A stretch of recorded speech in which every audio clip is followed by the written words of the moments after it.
Chance ngude Kasolo simusanga nko wantu wonna yatta sente zange sasula amabanja nakati nkyali mukamoze nebyo banyimba gye bayino ne motoka yange ndi mabanja kamoze ye musanze ali mukunyumirwa ali mupate ne mukazi we ng'omusajja omuganda bino na politics side okubira ku munno munnaku gyalimu ng'ose sente ze nange ndi musajja yegatta obwekasi siri muntu nti nalodikana Kasolo musanze ali mupate achakala nti yatta sente zaffe ewape twazikayo mu pressure yali mukunyumirwa kuba mwongere ebintu mwenna muli bekyogera muve mu diversion musome ebyabadde mu budget nga tebannakulaga nti Honorable Kasolo bamulabisiza soka weebuuze yayitawa okuyingira mu kivulu ky'abantu bannopo ani yamuguza tebo era abadde na interest ki okujja abeerewo mu buntu waliwo minister ayinza okujja mu kivulu nga temumuwadde script na baani bagenda ku performing weebuuze King Saha wa Boboga mu music yayiseewo ku performinga ku kivulu ky'abantu bakadongo kamu muve mu diversion muddeeyo munoonye ebiri mu budget bantu mmwe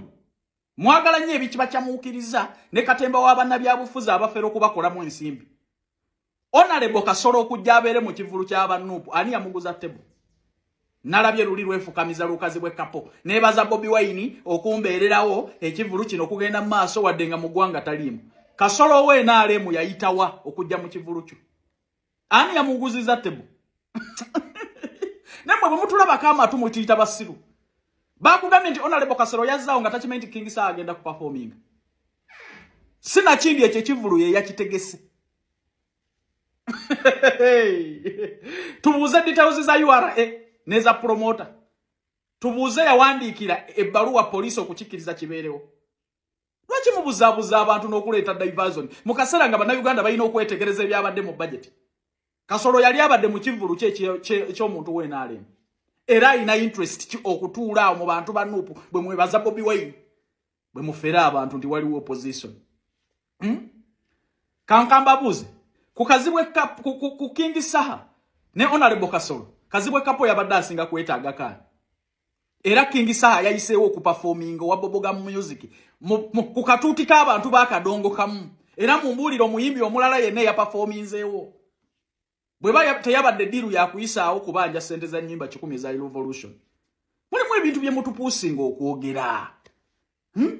Semujja kungoba mwenaale mu lwakwogera mazima siyinza kukkiriza kubuzaabuza abantu mu kaseera baconcentratinze balabe mwaba wadde sente meka mu byamalwaliro mu byenjigiriza omwenge mwagutaddeko sente meka muleese kidiversion mulya n'abantu beenaalemu bwe mwebategekamu ebivulu bwe mwefuula ebintu by'opposition bwe mubuzaabuza abantu kati minisita omulambo ow'enaalemu yazza atya mu kivulu ekyo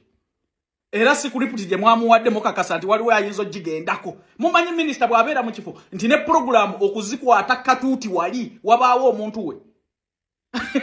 kati mwagala kutuŋŋamba yayiseewa njagala naawe okutegekeyo omukolo oyite minisita olabo bawaliwo asobola okujja katuuti ayogereko ebyansimatu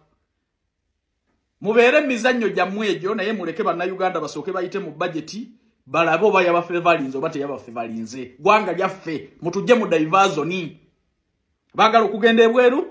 ewange oteekamu akasenteko nga visa ekuli mu ngalo ebyebola weebiri naye process zitambula era bwe binaaweevingamu katono ennyonyi bagenda kuzigulawo otambulirawo visas ku system zigendako wadde nga bakyetegereza bwe musobola okutambula mu ssaawa eno ey'ebola kategerekese abaagala okugenda okukola e Dubai emirimu weegiri ne Saudi Arabia mutambula bisaye bya nyonyi nga bakagoloda na bakirina namwe abasobola okukola mu malwaliro mizikiti bakeyagiva ne bakirina okutandikira ku $1,300,000 paka ku $1,700,000 bwe musalago bakusuza bakulisa bakujjanja bakati noonyako ku noti 7 oba noti 7 5 5 2 4 18 oyo Calvin Kayanja ogenda kuba omufuna buterevu.